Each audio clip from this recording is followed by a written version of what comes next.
Okay, today's daf we're going to be learning is Nedarim, Daf Nun Vav. Today's learning is dedicated by the Hadron Zoom group in honor of Miriam Kersner, nearly every late night from Toronto, Canada. She joined us for the daily Daf Yomi. Miriam has inspired us, showing through example how a commitment to lifelong learning and Jewish values can be expressed at any age. We've missed your quiet presence and look forward to you rejoining us very soon with love from the Hadron Zoom family. Today's daf is sponsored by Naomi Oxman in memory of Babala and her fourth Yurtzeit. You love this Masechet. It's about the importance of keeping your words, one of your core values. Miss you much. And today's daf is dedicated for the refuah of Gidon ben Sima. Okay, we're going to get started with our Mishna. I'll just remind people that I mentioned if you're interested in a Hebrew Shiur, the Shiur of we're having the third series of our skills classes, which we're going to start with the Hebrew. As I told you, we're then going to move in the month of end of January. We're going to start with the beginners class part 2, and then we're going to have the skills class part 3 in English. So the topic is the second chapter of Masechet Makot, all about murder, rotzach b'shgaga, someone who unwittingly murders someone else. Fascinating topic. If you want to join the Hebrew one with Rabbanit Dreyfus, I'll be teaching the English one in the end of February, beginning of March. And if you want to join the Hebrew one, again, all the courses are free of charge. You just have to register on our course with the course, and you can watch it live on Zoom. You can watch it also. It'll be on Wednesday evenings. So all the details are up on the site, on the Hebrew side of the site for the Hebrew class. The registration for all the other courses will go up later. No need to start registration yet. Okay, so a lot of good activities coming up this winter. Okay, we are starting our daf. We have these nice organized dapim. We're going to have 3 Mishnayot, 3 sections of Gemara on them, and finish at the end of today's daf. So it's very nice and neat. And we're going to see some similarities, which is comparison to other, at least in some of them, we're going to try to compare, and this is a theme we keep seeing, when I make a vow and I use certain language, does it match other areas of halacha? Okay, is it the same idea, or is Nedarim its own unique thing? In fact, here it's going to be interesting. They're going to often break the comparisons, but instead of saying Nedarim is its own unique thing, they're going to say the laws of that particular thing is very unique and therefore not applicable to Nedarim, as opposed to other cases where we said, well, Nedarim halacha char b'nei adam, lashon b'nei adam, right? And Nedarim has its own thing. Either which way, it's kind of saying the same thing, which is we can't always compare, even though they keep trying, which is an interesting thing in and of itself, because again, I think they have trouble, right? We like everything in halacha to kind of work together. And if you define something in one place, one way, shouldn't it be defined similarly somewhere else? And the fact is, no, we have to look at each case and figure out what the definitions are for that situation. Starting with, Hanodil min habayit, say I will not vow use of the house.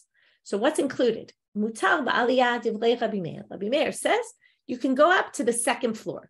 Okay, fabulous article by Shuli Mishkan this week in flashback about what was the aliyah used for. She quotes all different situations where the aliyah was used. Perhaps one suggested way of looking at it was when people wanted quiet, they went there because the main floor had everything in it. It was like a big main room, not even often sectioned off into rooms. So if you wanted peace and quiet, you went up to the aliyah. If you go to Katzrin, you can see how they have houses the way they were in the time of the Talmud. It's very interesting to see. Anyway, she quotes a bunch of stories where the aliyah played a central role. It's a good article to read. I won't give it all away. So if you say house, that does not talk about the aliyah. One suggestion, she says some people think it's like a loft, okay, like a little loft on the second floor.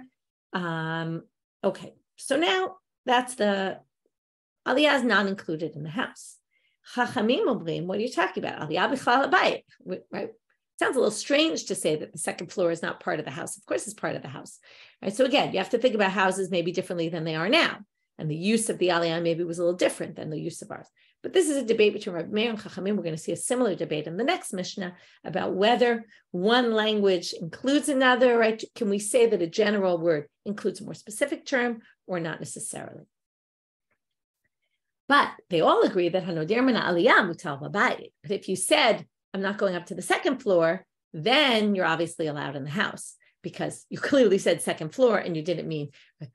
When you're more specific, we've seen this a number of times, it obviously isn't including the more general. Mantana. So now the Mishnah wants to know, the Gemara wants to know, let's take another Tanaitic source and let's try to figure out, is this connected or not connected? Okay, is this connected to one of the opinions or does it work with all the opinions? By the way, I just remembered yesterday, someone corrected me. I made a mistake in the pasuk, mimidbar matana, minatana lachiel, and all that. That pasuk, I accidentally said it was from Bilam. It wasn't from Bilam. It's right before Parshat Balak. It's from the Shira. There was a song about the Be'er. They had the well in the desert. So apologies for making that mistake. Okay, fix that. Now let's move on. Who is the Tana of this source? So this source starts off and says, we're now moving into laws of leprosy. Babayit, l'rabot et hayitzia. The house, okay, it says, the word house comes up many, many times in the context of leprosy of the house. Okay, there's leprosy of your body, there's leprosy of your clothing, and there's leprosy of your house. So the word bibayit appears a number of times, so they're going to darshan that and say, one extra mention of bayit comes to include not only the house, but the yitzia also. What exactly is the yitzia? Some people say it's like a porch that's outside the aliyah, like an upstairs porch. So it's already somewhat removed from the house, but yet if there's leprosy there, it will be considered leprosy of the house, and that's what the word babayit comes to teach you. This isn't related at all to our issue, right? A veranda is a nice interpretation, thank you. If you look in the Ran says it's actually not at all a yitzia or a veranda. He says, or at least he suggests, he says, this is what it says in our books. However, he quotes the Tosfot, Amru b'Tosfot, de lo garsiname. That's not the right term. It's a mistake. Why? Because in the Midrash, in the Midrash Halacha, it's called Torah Kohanim or Sifra, it says the opposite. B'kirot habayit, but lo b'kirot hayitzia. It says if you have it on the walls of your veranda, it's not sarat. He basically says, how can this source contradict entirely this other source? So now they say, therefore, he says, Katav Rabbi Moshe ben Shnei Ulla de lo garsin al hachayitzia elat savua. He changes the word entirely. It still has the tzadi in it and the ayin, but he says it's savua, colored. Now, colored, you'd say, what's the difference if your walls are colored? You would think that prevents you from leprosy of the house. What it's saying is it doesn't prevent you from leprosy of the house. But the reason you would think this, and he continues on, I'm not going to read it inside, that because with clothing, there's no leprosy of clothing. If the clothing is colored, you might have thought it would be the same with the house, and that's why you need a special drasha. So there's a debate about what exactly this is, but we're going to put that back aside. I see in the chat that you're asking about why someone would forbid themselves to go into their house. I don't think they're necessarily saying their own house. I think they could be forbidding themselves from going into a particular house. Let's say there's a haunted house, right? Everybody loves that. I'm not going into that house, right? So, some abandoned house that's a little bit scary. I don't know why they would say it, maybe into your house, right? I get angry at you and I'm saying I'm never going into your house. So that's what we mean. The question is just, what does it mean? House includes, aliyah or doesn't include. So now, again, we started with this question, who's the Tana of this Breita? So we haven't really gotten to the important part yet. First thing was just something not related about this veranda or possibly colored walls. Bibayit, but also the word bayit appears another time, lirabot et aliyah, to include the second floor.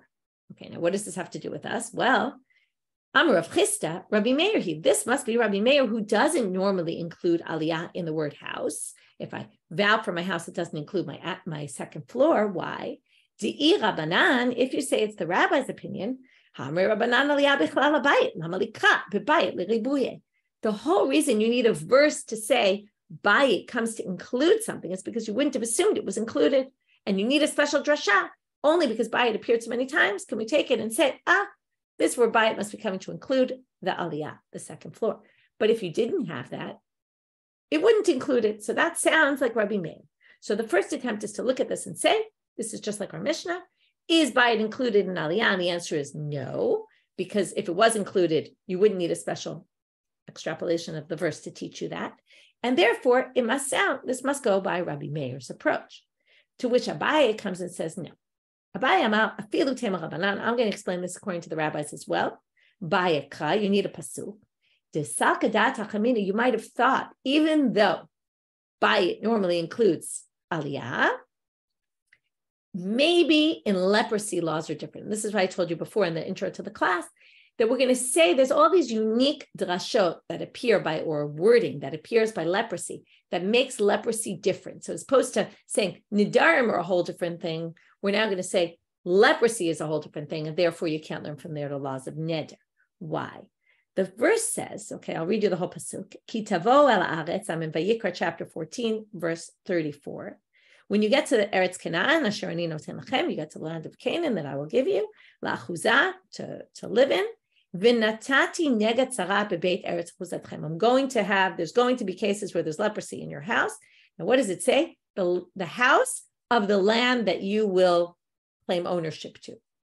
So you might have thought, you may have thought, bebeit eretz chuzatchem ktiv, which would teach you, dimechaber ba'arash mebayit. It's only things that are attached to the ground because it specifically says the house of the land. So what's a house of the land? A house that's sitting on the land.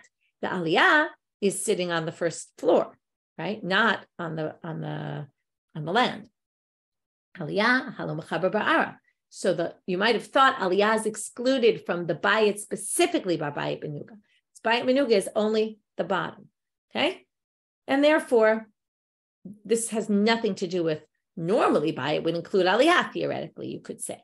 And in this case, it doesn't, or you might not have thought it did, because if eretz has to be something attached to the ground, comes the drasha to tell you, even though you would have thought it's not, it is. Okay, the aliyah is part of the house for laws of leprosy as well.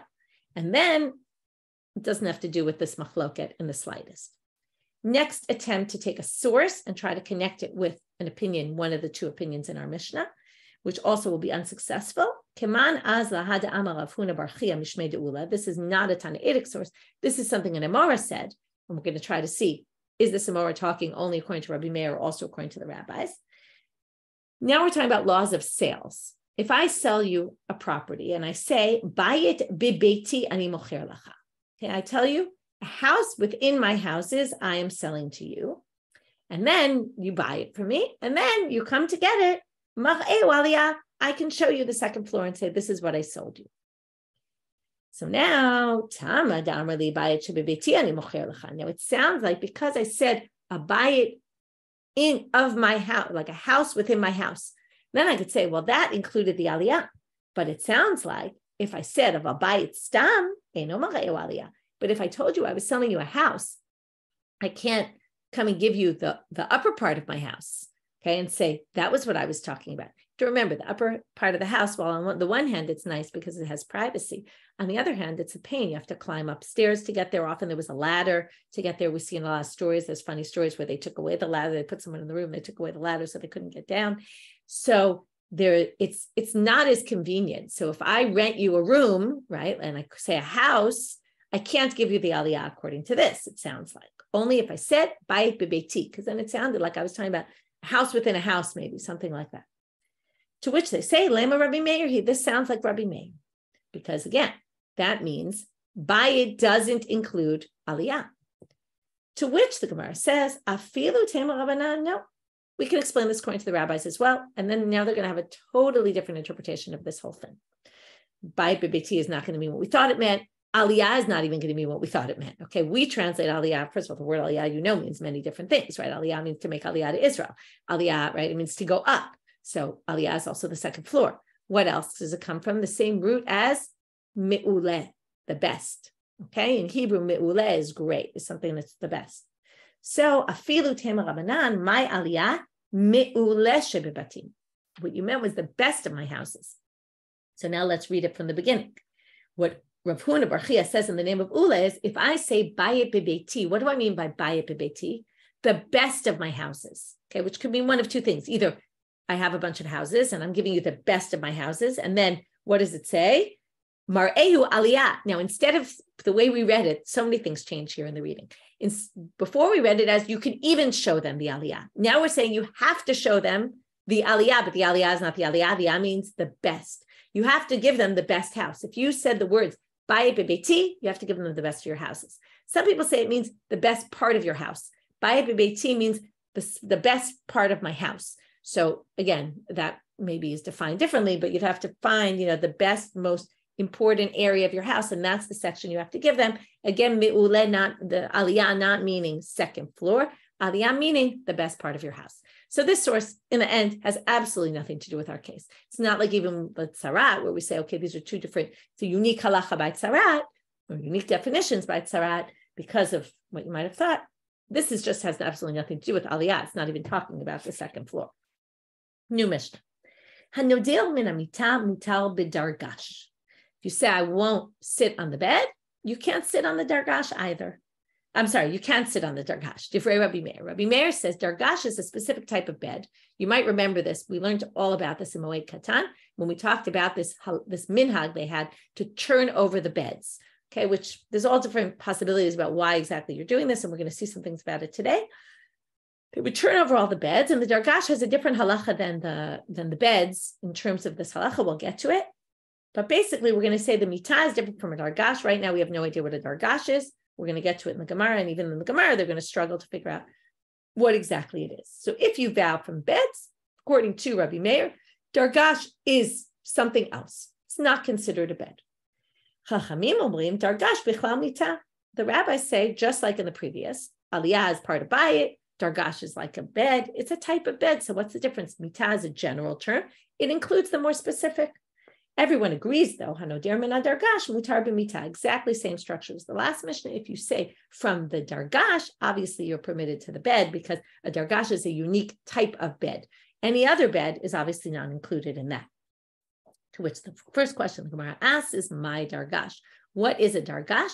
We're going to have Ulla, and then we're going to bring several questions. Every time they're going to say, oh, that's not really a difficulty, but this is a difficulty. And then they're going to say, that's not a difficulty, but this is a difficulty. And then they're going to finally knock out his answer and bring a different answer. Amar Ulla, Arsa de Gada. Arsa de Gada doesn't really help us. Arsa is a bed, and Gada, so the Mefarish, the one who appears as Rashi, says it's a mitasha or chinota lemazal. It's a good luck bed. Ve'ein shum adam yashen aleha.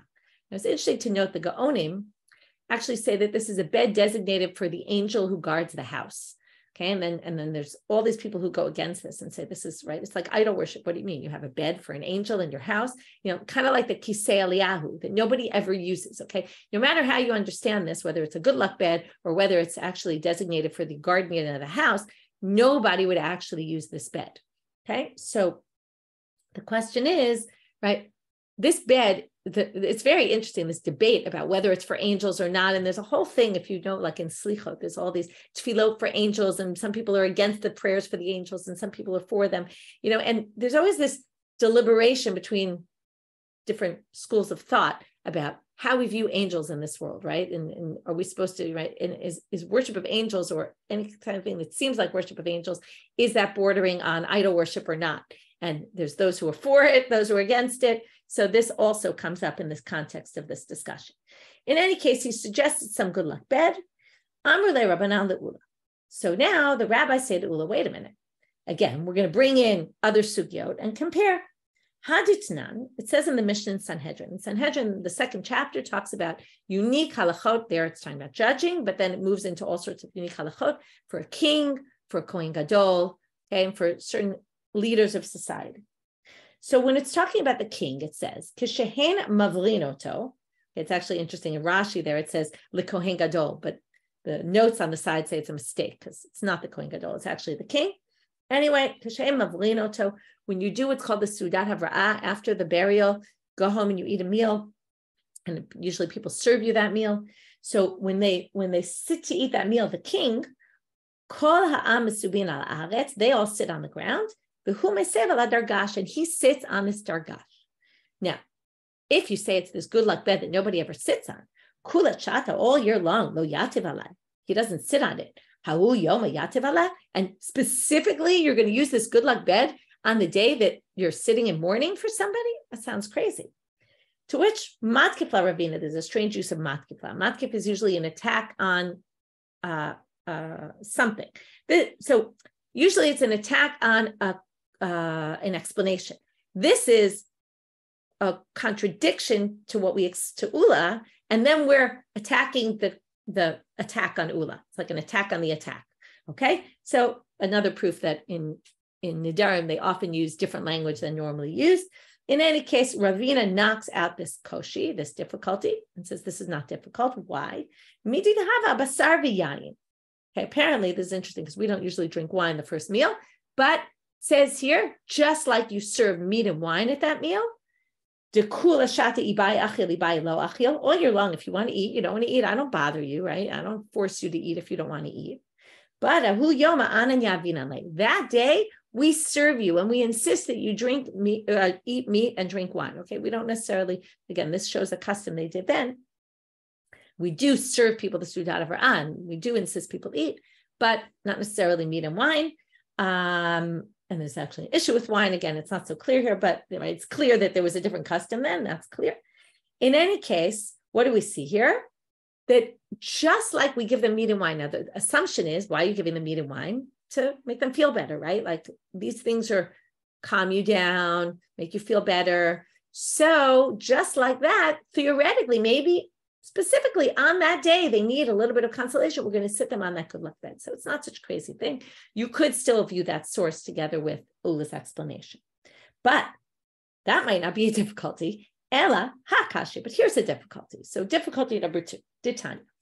Dargash lo haya kofehu ela zokfo. Again, we're in laws of avelut, okay? Laws of mourning. They wouldn't turn over the dargash bed.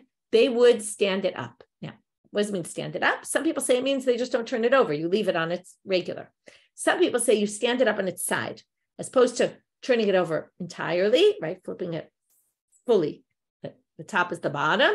You stand it up on its side. Maybe that's it, but it has different rules. So now, what's the relevance here? If you say it's a bed, it's just a bed for mazal, for luck, but it's still a bed. Hatanya, doesn't it say in a braita, hakofet mitato, lo mitato bavado kofet, la kol mitot sheyesh lo b'toch habayit hu kofet. It says there, when you turn over your bed, not just, right, your bed, it's not just the bed of the person who's not Avilut, but every single bed in the house. Every single bed in the house, if this is just a bed, it should be turned over as well. So they say again, halokasha, that's not difficult. Turning now to Amud Bet, midi dahava amita hamiyuchedet lekelim. Just like they had sometimes beds that were designated specifically for utensils. Okay, they maybe didn't have enough closet space, so they would use a bed. Okay, so they would use a bed to put vessels on, and it wasn't used for sleeping. If you had a bed in your house that was used for storing things, right? What does it make me think of? Right? I don't know what it's like in your house, but in my house, I don't have a proper laundry room. So all my laundry goes on one of the beds. Luckily, I have kids in the army who are not home during the week. The laundry goes on their beds, right? That's a mitah miyuchedet lekelim. It's not exactly though. Because why? Because that's a mitah that people sleep in, but I also use it for laundry, right? For folding laundry on. This would be that you only used it for folding laundry on. And then if it was a mitah miyuchedet lekelim, then it doesn't need to go out, turned and get flipped. So they say, yes, a dargash is a type of bed, but it's a bed for mazal, and it's no different than a bed for kelim. So the fact that you don't have to turn over the dargash doesn't tell me that it's not a mitat mazal. It could be this good luck bed, but it's more, when it comes to kfiyat and mitat, is turning the bed over, we're going to put it in the category of things that are not used for sleeping. What they meant there was not just my bed, but all the beds of the people in my house. Okay, that's really not a question. So question number 2, difficulty number 2 is really not a difficulty. But here comes the big Ela kasha hakasha, and it's going to be a little surprising because it's not going to be so clear what the difficulty is. But if you want to bring a difficulty, here's the difficulty. Ditanya, it says, Rashbag Omer. Rashbag says, okay, now Tanakama had said the dargash, you don't have to flip it over. You just stand it up, which we gave 2 interpretations, either no flipping at all or stand it up on its side. But Rashbag says, dargash matil kalbitav v'hu nofel me'elav. Now, how were beds made in those days? And we're going to talk a little bit more about this as we get into details in the next line, or a few lines. They were beds. It was a wooden frame. Okay, if you have a Koren or a Schottenstein, they have pictures, and there was a piece of leather that would be strapped onto the bed. So, and maybe through loops. We're going to talk about this in a little bit. We're not going to fully understand this yet. Instead of doing kfiyat hamita, okay, flipping the bed over, what do? You just loosen the loops, okay? It's like the rope Okay, there's a rope that's attaching the base, the leather piece or whatever it's made of to the base, and you just untie the rope to the loop. Okay, there's a loop around the bed and there's a thing, right? And it attaches almost like a spring, right? The way the spring beds work, and there's one piece that clips onto the other. It's like that. So this is just a more primitive version. So you just unloosen that, but instead of turning it upside down, it almost sounds like there's an easier way to do it. Just untie the loops, or undo the connection of the loop to the rope. And that's how you basically do kfiyat hamita. Because again, it's a bit of a question what kfiyat hamita is. Is it so that you could sit lower down on the floor? That's what some people say. And some people say, we'll see this in a bit, because it's attached to the bed in a different way, maybe the dargash doesn't need to be flipped according to Tanakama because it's already low. And we want people to sit low on the ground, because remember, the beds were used also for sitting. That's where they ate their meals, on the beds. So the regular bed would have to be flipped in order for it to be lower down, and this bed wouldn't need to be. Or instead of flipping it, we just don't want you to use the bed. So we flip them over, and then this one you just untie, and that's it. Some people think that it's just symbolic. We don't do this nowadays in any case. This minhag is no longer, we learned about this in Moed Katan, that we don't do this anymore. Another possible reason is this idea of flipping. I think I don't recall exactly, but I seem to remember there's like a pasuk there that they get it from. You're supposed to flip, like it's like everything's kind of flipped right now. So again, flipping or just making it fall apart is another way, right? Like that's how you feel when you're in Avelut, like everything's falling apart, and it's symbolic. So with the dargash, there's like this easy way to do it, and we'll see soon why the dargash, you can do this more easily. In the bed, you can't, so the bed you flip over. So now what's the issue? Well, dargash, here comes the difficult question, or the question that's not so clear why it's a question. Dargash arsa degadim. If the dargash is this good luck bed, karbitin mi itle. It certainly doesn't have karbitin, these loops. Now, why is it clear to them they don't have loops? And why do I say this is a difficult question? Because again, it's not exactly clear what this bed is and how the beds work. So we end up with Rashi, the Ran, saying opposite things. So Rashi says, why is it so crazy they would have karbitin? Rashi says, Hakim lehu delo of a karbitin. So first of all, he says, again, it's not Rashi, but the one who appears as Rashi here on the page. Clearly, it's clear to them that these beds did not have karbitin, these loops. She'ena asuya litparek ela omedet mutzah la'olam. Why would a bed have these loops? To make it easy to take apart. This bed is a good luck bed. You never use it. So it never, almost like those cots, right, that fold up. You know, in your house, you have a need for, if they're beds, they need to be folded up. They need to be moved around from room to room, right? But this bed is a good luck bed that stays in its place. So we never need to take it apart. So that's Rashi. The Ran says the exact opposite. In other words, Rashi is saying this is clearly different from your regular beds. Your regular beds come apart. This one doesn't. The Ran seems to be, unless I'm misunderstanding, but karbitim mi'ilay at the second line, the first line of the Ran. Harei kishar mitotu asui. It's made just like all the other beds, which don't have loops. He's saying this means it's exactly like all the other beds, and the other beds don't have loops, so why should this have loops? In other words, this is the same exact thing. It's just meant for a different purpose. So if the regular beds don't have loops, then this doesn't have loops. So Rashi's saying it's different from all the other beds, and the Ran saying it's exactly the same as all the other beds. So again, you have the struggle because we don't really know, and they didn't really know what the reality was that was being discussed. Either which way, the Gemara is convinced that these beds don't have loops, in which case, right, these good luck beds, in which case, if we know the dargash has loops, it obviously is not this good luck bed. So now we're moving on, even though, again, it was hard to understand why that was such a clear difficulty. When Ravin came from Eretz Israel, he told us, he asked the following rabbi, Rav Tachlifa bar Marava was his name, and he asked him. Why did he ask him? He went, right, he was the expert because he was always going to the market where they sold leather items. So he knew what all these terms were. V'amar li my dargash arsa ditzala. It doesn't really help us, but he says a dargash is a bed made of leather. Okay, so now itmar. Now it was said, ezu mitabe ezu dargash. What's a bed? What's a dargash? And now we're going to see the difference, because what we're now going to learn is they have a base of wood. They have a piece of leather. The piece of leather is attached to the base, but the dargash is attached in a different manner. Basically, it's a type of bed. It's just, as you say, wired differently, right? It's tied up differently. And this is what the pictures are very helpful for. Although as always, the picture shows one interpretation and there's more than one interpretation here. Amar Rabbi Yirmiyah, mita misarginota al gaba, dargash misarginoto migufo. The bed, you tie, again, there's holes in the leather. You strap the rope through the hole, and then you wrap it around. Okay, imagine you have these like little beams of wood around. You tie it around over it, okay? So it goes around the piece of wood. That's the bed, which, by the way, ends up higher then. And then the dargash, this is where we talked about the height maybe is the difference. Dargash misarginoto migufo. In those wood pieces in the base, you make a hole and you strap it through the hole, okay? Which means that, again, it's going to come out lower. Some people think you wrap the rope underneath the beams as opposed to the height, right? So it's instead of it being the height, like the bed is the height at the top of the wood, this is going to be at the height of below the wood. And al migufo means underneath, okay? So that the rope puts the bed at a height that's lower, which again explains why maybe you don't need to flip it over because it's already lower. Either which way it's going to be lower, whether it's in the middle or whether it's below. So now they say, Meitive, wait a minute, we have a question on this. In a Mishna and Kalim, okay, we keep quoting all different things. Now, Mishna and Kalim is this incredibly long masechet all about purity and impurity. And what's the big law in purity and impurity?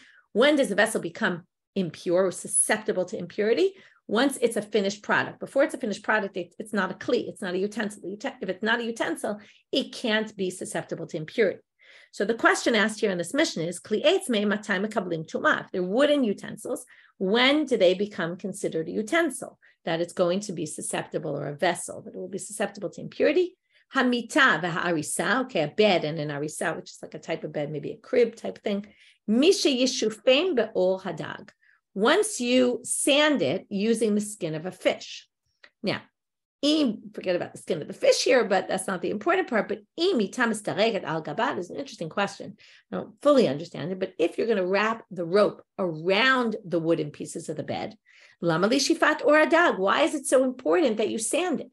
Doesn't need to be sanded because the rope goes around it. Now, the rope, if you look in the pictures, it doesn't cover it entirely, but I guess the point is that it distances you from touching it, let's say, and it somewhat covers it, and maybe the sanding would be less important. So therefore, they reject this interpretation that the rope goes around the wood, but they say, both of them go into these holes, but what's the difference? Or maybe lower down, mita ayule va'afuke bebiziane. The bed is the way we described the dargash before. It goes in and out of the holes. Okay, so there's holes in the wood, the leather, holes in the wood. We strap from one to the other. Dargash ayule va'afuke ba'avkata. But the dargash goes into loops. Okay, there's loops, and then the loops connect to the rope, as we discussed earlier. And that explains why the dargash matirat karbiotav, according to Rashbag, because it has loops that connect, kind of like I said, the spring, right? It like clicks into this other piece. So it's very easy to just take apart because it's the rope wrapped into the loop. So you could just get rid of the loops and then the whole thing falls. Whereas the bed is strung through directly from the leather piece to the bed, in which case you have to untie the entire thing to get it undone. And that's too complicated. So let's just turn over the bed. And that explains the differences between them. With that, we kind of finish with the differences between the mita and the dargash. So again, dargash we saw has unique laws when it comes to avelut, about turning over the bed. And then we saw that there was this machloket in the Mishnah. If you say mita, does that also mean dargash? Which just means these are two different types of beds, basically. The tying of all this stuff was done a little bit different. So now, Amar Rabbi Yaakov Bar Acha Amar Rebbe, we're still finishing up with this topic. It seems like maybe also they took the sugya from Moed Katan, and therefore we have two more things to finish up about Moed Katan and the whole Avelut thing of flipping the bed. Mitashen nakliteha yotzin zokfa v'dayo. There were two different ways this could be, but if you have like a canopy bed where the base protrudes on two sides. Okay, if it protrudes on four sides, then you're fine. You can flip it over. But if it protrudes on two sides, you have a base, a head base, and a foot base. You have posts on the bed, if you have those, then you can't flip it upside down, right? If it's just a rectangle with four legs, you can easily flip it over and it'll just sit on the floor. But if it has these protruding posts coming out, you have no way to do that. So in that case, zokfo, right, v'dayo, you basically, again, Either you don't turn it over at all, or you stand it on its side. Some people have it like a canopy bed where there's a picture where we've seen this before, where it's kind of a triangular posts and then a beam going across the top. And that, again, you can't flip because it would all be hanging on one post in the middle. You wouldn't be able to do that. And then last line for this sugya before we get to the next Mishna, Amar Rabbi Yaakov bar Idi, Amar Rabbi Yehoshua ben Levi, halacha kerashbag. So now going back, Tanakama had said this dargash you don't need to do anything to, or you just stand it on its side. And Rashbag had said you have to undo the loops and then the whole piece of leather falls down. And that's how you undo the bed. And he says you have to do that. And that's how we hold. New Mishnah. Hanodil, now we're going to Masechet Eruvin. Okay, you might remember Eruvin. Okay, don't worry, we're not going to get into all those details of Eruvin, but we're going to talk about two things we learned in Eruvin. Number one, on Shabbat, what's the whole Eruvin? You can't walk too far outside your city. How much do you get? 2,000 cubits. That's called the techum of the city. So, Hanoder min ha'il mutar likanes letchum shel ir. The 2,000 cubits outside the city are not considered part of the city, even though you're allowed to walk there on Shabbat. It doesn't mean they're part of the city. Okay, that's the outer borders of the city, which is why you can go there on Shabbat, but they're not considered the city itself. If I say I will never go into the city, I can go into the techum. However, asur likanes ibur. This was a term you might not remember as well. It's it comes from a pregnant woman. It's the pregnant area of the city. Now, there's different interpretations. Some say what this means. First of all, the measurement of the ibur of the city is 70 2/3 amot outside the city.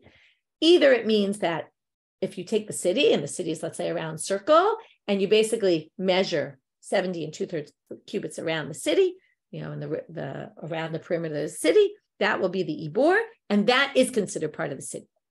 Some people say, well, with the ibur is if there's a house, normally you have, let's say the borders are like this around border, and then you have a house jutting out from the city. So like a pregnant woman, right, her belly juts out. So that is considered connected to the city, which basically means then that you would then draw the boundary from that house, okay? Either which way, however you define ibur, again, there's a few different interpretations of this, but theoretically, you would only start counting the 2,000 cubits from the ibur of the city. So for example, if you have a house that's 70 2/3 cubits outside the city, we're going to measure from that house and not from the border of the city. Okay, that's as long as it's within that distance to the city. There's all sorts of laws that come from it. I'm not going to get into all the details. But the point is that the ibur is considered still part of the city. So whether it means if there's a house there, or maybe it means when there's no house, we just draw a line around the whole perimeter of the city and count 70 2/3 cubits, and that all is considered part of the extra part of the city.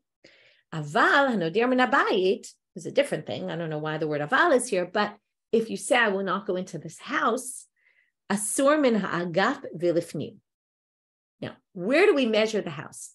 Houses often have doorpost. Now, the doorpost is wider sometimes than the door. So what they say is wherever the door ends outside your house, even if you're still within the doorpost, that's already outside.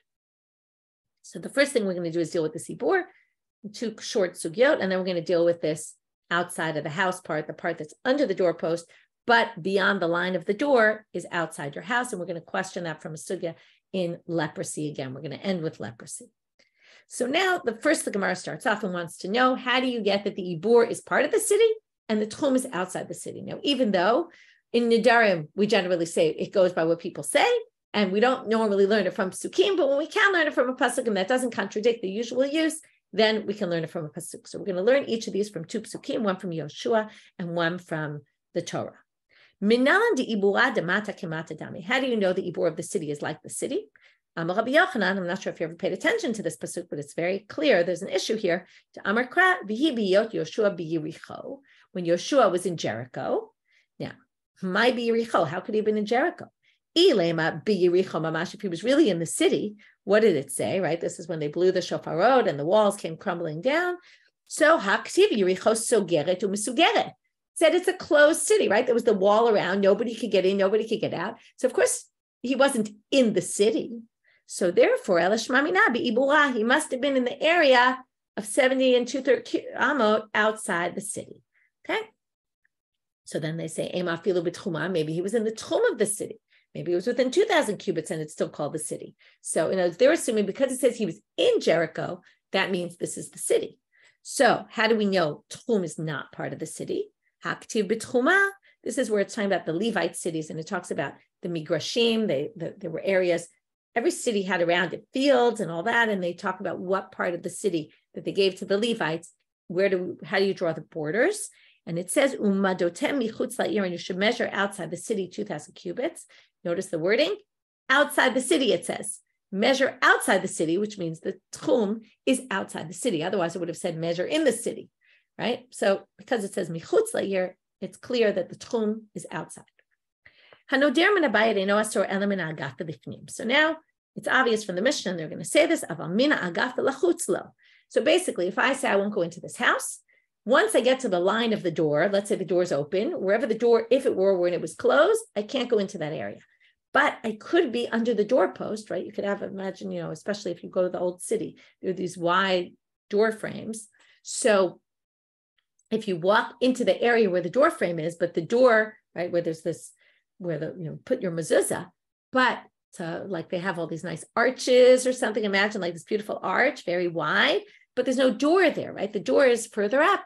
That is considered outside the house, even though it's covered, right? So that's what you can see. It's a little bit confusing. So the Mishna says, right, that's not part of the house. So therefore, the Gemara says, so min ha'agaf v'lachut, from the line of the door and outside is not, right? That's not part of the house, so you could go there. Mativ Rav Mary contradicts this or questions this from leprosy of the house. What does it say there? The Yatzah Kohen and Abayit. I'll read you the whole pasuk. The Kohen, after the Kohen looks at the house and thinks maybe there's an issue, he quarantines the house. So Yatzah Kohen and Abayit, he leaves the house, El Petach Habayit, to the entrance to the house. So he leaves the house to go to the entrance to the house. You can see it's a little bit redundant because it could have just said he goes to the outside of the house, right, to the Petach, to the opening. But it says he leaves the house and he goes to the entrance of the house. And then he quarantines the house for 7 days. What does it mean, quarantine? Some people say he actually physically closes the door, seals up the house. Some people say he just declares it in words. So now it says, where does he do this? You might have thought maybe he can quarantine it from his house. Now, if you're saying physically, some people say he would attach a rope and then walk to his house and close it from there.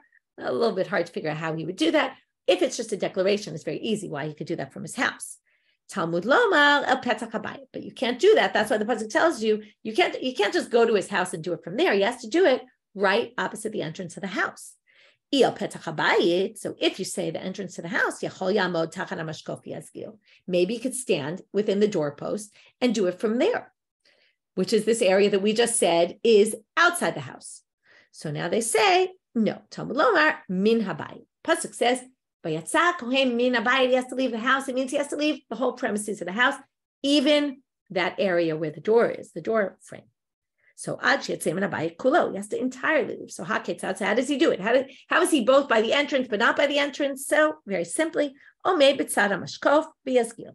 He stands next to the door frame and does it from there. So it is clear from here, before we get to the second part of the Braita, which is going to say, well, if you did it anyway, it works. But that's not the important part. The important part is when it says he has to leave, he has to leave. He can't just be in the door frame because that's considered part of the house. He'd have to be next to it.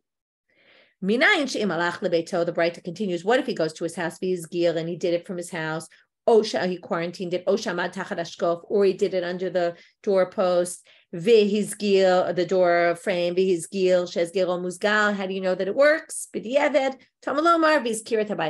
So it says, right, because the pasuk then says, and he quarantines the house, anyway he quarantines it, it will work, even though ideally you're not supposed to do that. So the point is, under this door frame sounds like it's not outside the house, it sounds like it's in the house. To which the Gemara says, as we did earlier, this is unique law for leprosy of the house.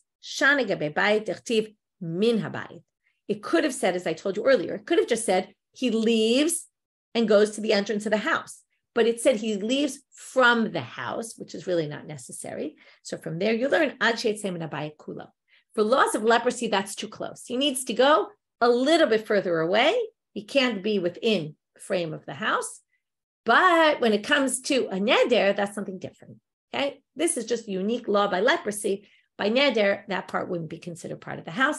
With that, we finish the stuff. And as I said, we'll start a new Mishna tomorrow. Tomorrow starts a whole long sugya about gidulim, things growing. We're going to get to, like, if you forbid fruits, what about things that grow from them? It's going to be a long sugya. It's going to take us a few days. Okay, wishing everyone a happy Hanukkah and a great day. Shiur will be up. As I told people before, the Zoom will not be happening for the next number of days, but the Shiurim will be up as usual. The Zoom will resume on Tuesday after Hanukkah. Have a great day, everyone.